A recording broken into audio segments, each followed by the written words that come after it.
Hello guys, इस video में हम देखेंगे एक्सरसाइज 1.2 का क्वेश्चन नंबर 9। इस क्वेश्चन में दिया गया let F N to N be defined by F N is equal to N plus one by two if N is odd, N by two if N is even. यहाँ पर एक function N to N define किया गया, यानी function natural numbers to natural number define किया है और function की वैल्यू भी यहाँ पर दी गई है for all N belongs to N. यानी यहाँ पर फंक्शन के अंदर जो एन दिख रहा है वो नेचुरल नंबर्स के सेट से बिलोंग कर रहा है। हमें चेक करना है कि फंक्शन बाइजेक्टिव है या फिर नहीं है। यहाँ पर मैंने फंक्शन की वैल्यू लिख रखी है। सबसे पहले फंक्शन का यूज करके वैल्यूज फाइंड करते हैं। अगर मैं फंक्शन के अंदर पुट करूंगा ऑड नंबर जैसे कि 1, तो मुझे मिलेगा 1 प्लस 1 डिवाइड बाई 2 जो कि होता है 2 बाई 2, इसकी वैल्यू हो जाएगी 1।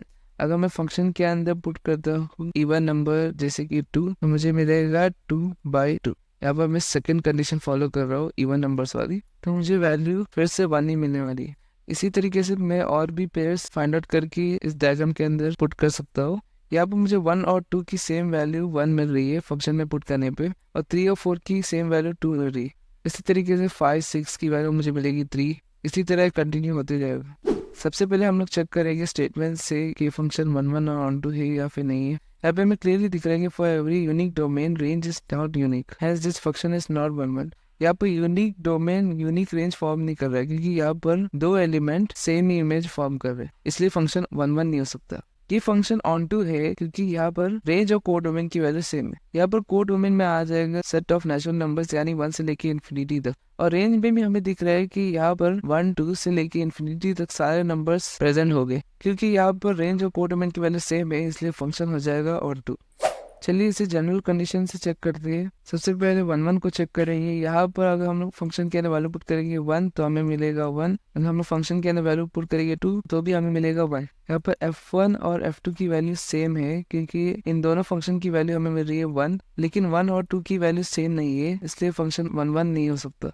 यहाँ पर हम लोग ऑन टू को चेक करेंगे। ऑन टू में हमें दो केस मिलेंगे, एक केस होगा ऑड नंबर का और दूसरा केस होगा इवन नंबर का। ऑड नंबर में फंक्शन की वैल्यू आ जाएगी n प्लस 1 बाई 2, और इवन नंबर में फंक्शन की वैल्यू आ जाएगी n बाई 2। तो हम लोग fn को मान लेंगे y और n की वैल्यू फाइंड आउट करेंगे। y is equal to n plus 1 by 2 आ जाएगा और n आ जाएगा 2y माइनस 1। इसको हम लोग पुट करेंगे फर्स्ट वाले इक्वेशन में, तो हमें मिलेगा fn is equal to 2y minus 1 plus 1 divided by 2। यहाँ पर माइनस 1 और प्लस 1 की वैल्यू आ जाएगी 0। यहाँ पर 2 और 2 कैंसिल हो जाएगा, तो हमें मिलेगा fn is equal to y, जो कि ऑन टू की कंडीशन को प्रूव कर रहा है। ये फंक्शन ऑन टू हो जाएगा फर्स्ट केस में। चलिए सेकंड केस देखते हैं। यहाँ पर fn की वैल्यू हम मान लेंगे y, तो y is equal to n by 2 हो जाएगा। n की वैल्यू आ जाएगी 2y। इसको पुट करेंगे हम लोग फर्स्ट इक्वेशन में, तो fn हो जाएगा 2y बाई 2।